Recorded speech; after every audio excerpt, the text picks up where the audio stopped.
Sheikha Alanoud Thani is a fellow at the Middle East Council for Global Affairs. She's also a political analyst and she's live with us here in the studio. Thank you so much for being with us. Given everything that has happened over the last several weeks or so, what is your assessment? Is there unity amongst the Gulf nations in the way that they're approaching this? Or are they speaking with individual voices? Right, so I think that the Gulf states are just like any other states in the world, wherein they agree on some things and they disagree on other things. And disagreeing on some things doesn't necessarily mean that we cannot work together to achieve the things we do agree on.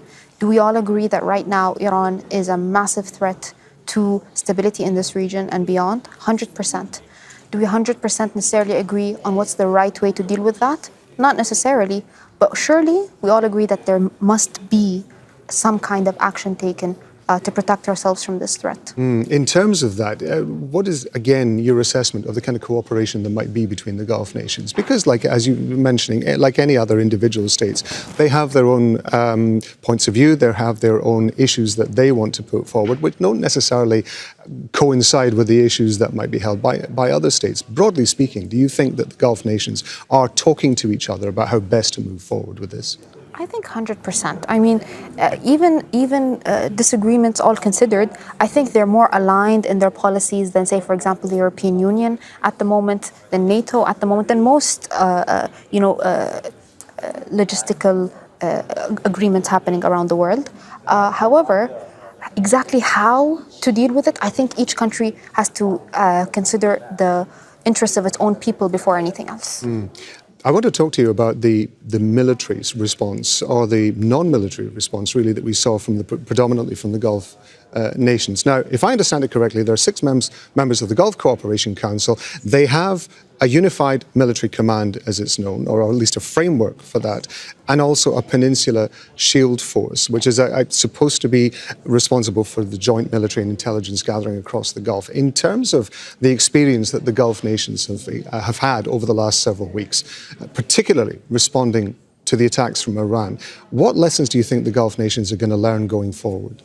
Well, I think that there's multiple things. I mean, this is a once in a century opportunity to really test out some of the ideas in military doctrine that we take for granted. For example, Western doctrine versus Eastern doctrine. What kind of equipment works better? But I think we limit ourselves if we only ask ourselves what lessons have we learned from our own performance. For sure, we have to do that. But I also think that we're looking at this showdown between Iran and between the United States of America, which is very asymmetrical as is. We can learn a lot from what happened, or the performance of both sides in this conflict as is.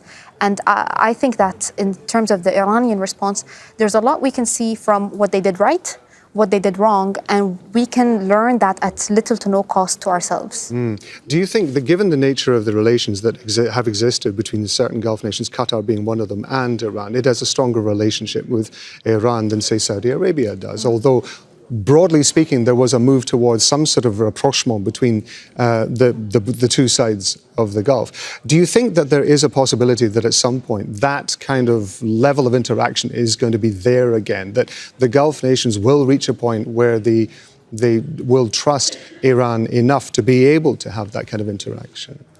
I don't think the trust is ever there, really. I mean, Iran is just such a difficult nation to interact with, to deal with, to make deals with, to do anything with.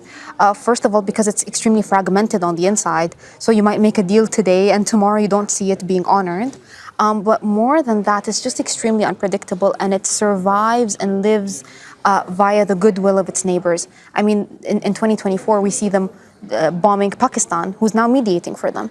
I think Qatar, their foreign policy in general, whether with Iran or elsewhere around the world, is always going to be one of moving more towards the center and trying to achieve some level of stability.